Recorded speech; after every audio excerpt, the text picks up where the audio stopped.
Hello again. Hey, it's Fire Agate Mark here. I'm here with my buddy Rhyno, and we're carving some fire agate.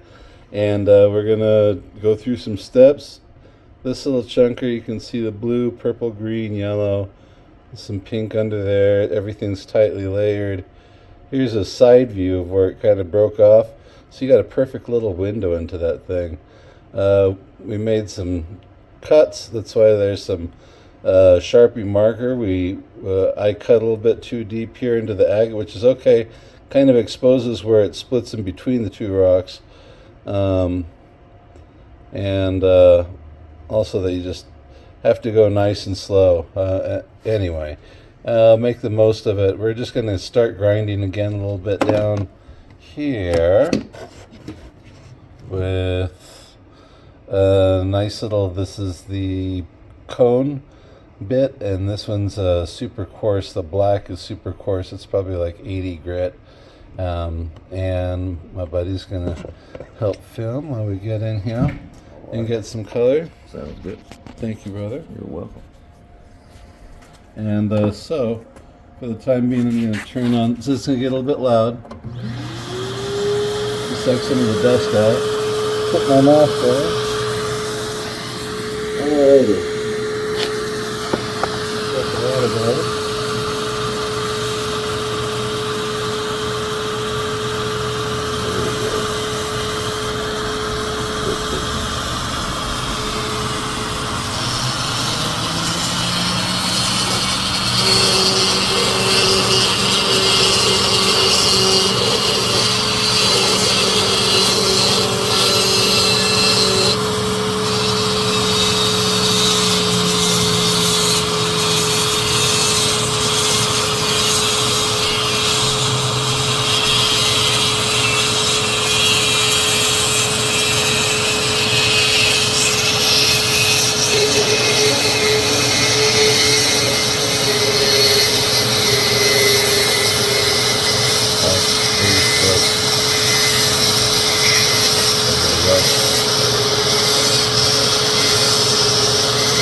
So what you'll see here is, as we're doing, sorry about that, as we're doing the contours, I try to keep the shape of the natural bubble and just follow these lines as they appear, and you just keep following the line. Wherever it's dark, that's where I'm carving. As soon as it starts to get bright, I back off. I'm not really going to carve that spot anymore until I fully assess the stone, because there's certain colors that will pop up underneath there. And you can decide later whether you want to keep them or get rid of them. But so keep turning the stone, assessing the stone as you're carving.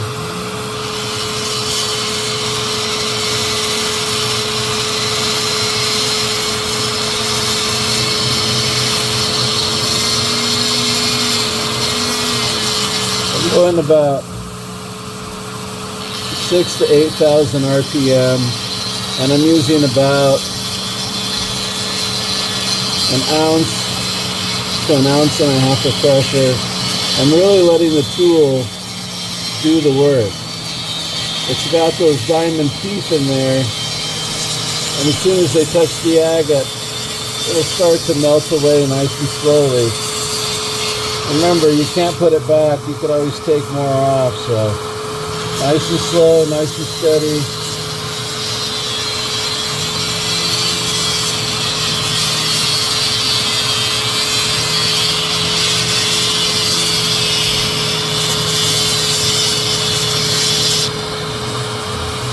I just want to kind of give an eye of how quickly it starts to change and how quickly we start to uncover those colors. So I'm going to stop the layer above the color, and then we'll come back and do a little more video.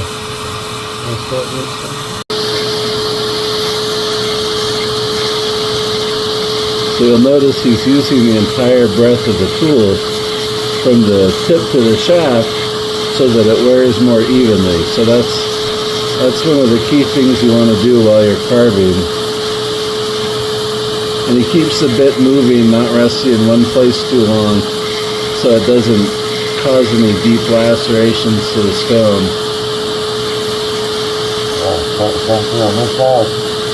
Yeah, nice and well balanced.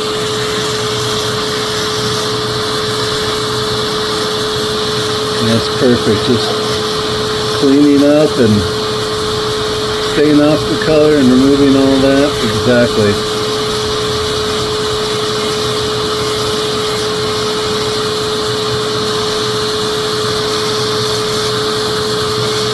Sorry to not use together. See, I got a little stuff around here in the middle. Yeah. Alright. And see how he keeps turning the stone and assessing it? Exactly. Beautiful job.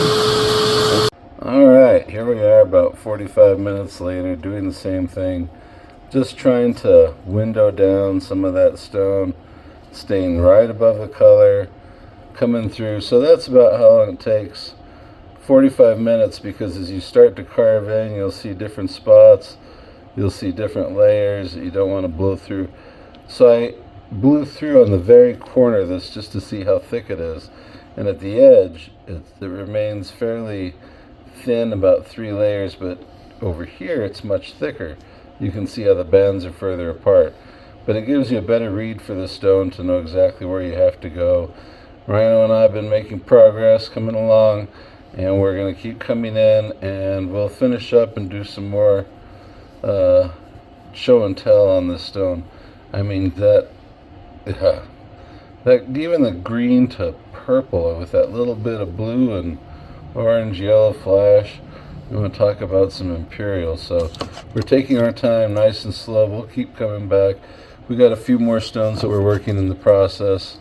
There's a couple that we're just going to answer some questions by doing a little bit of carving, and keep on working on that. And I just want to thank everybody for watching Mark's Minerals. If you haven't liked and subscribed, please do so. Let's get some more carving done. Let's get some more videos done. Bless you all. Have an amazing evening. Y'all take care now. Yeah. So 1/2 ounce to 1.5 ounces of pressure. Maybe you want to stay right around an ounce of pressure. Yeah. And if you don't know what an ounce of pressure is, go ahead and get yourself a kitchen scale. Get the handle, keep it off, and then apply 1 ounce of pressure, and you'll get a better idea. Then you can kind of gauge it by maybe pressing it against your finger to get an idea. It doesn't hurt you, but those little diamond bits start to grab the rock and tear it right away.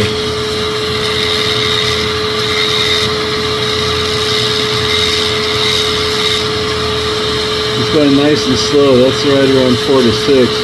You're staying away from the color. Then the idea is to stay about 1 millimeter away until you have a more uniform layer where all that chalcedony is gone. So as soon as you start to get close, you rotate the stone, reassess, and you start on a different section. Or from a different angle.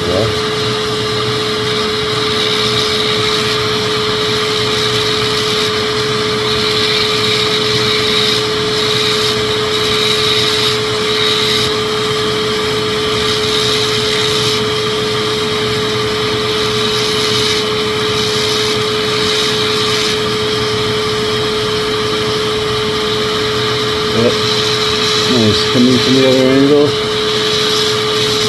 so that you have a uniform wear on the rock.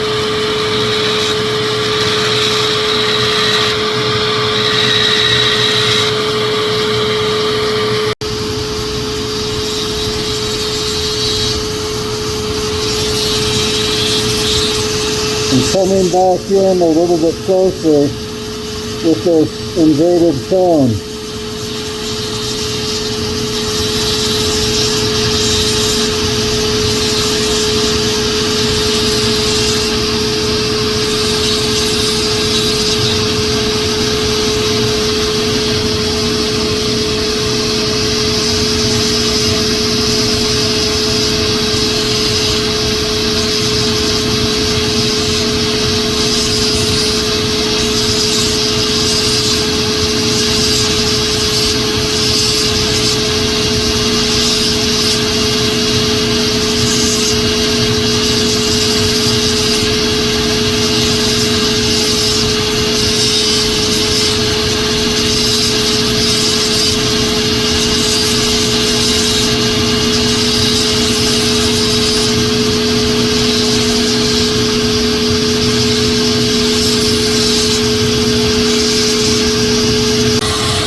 places.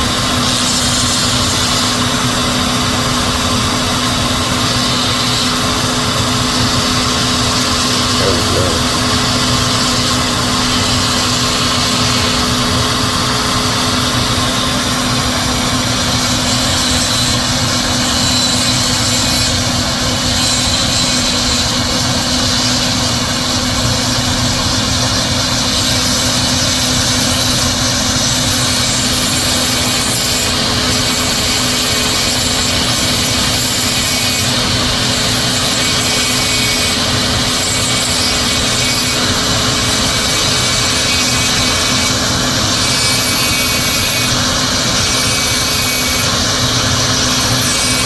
Bit at a time. Very calm. Nice and easy.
We will be filming more, so don't forget to subscribe.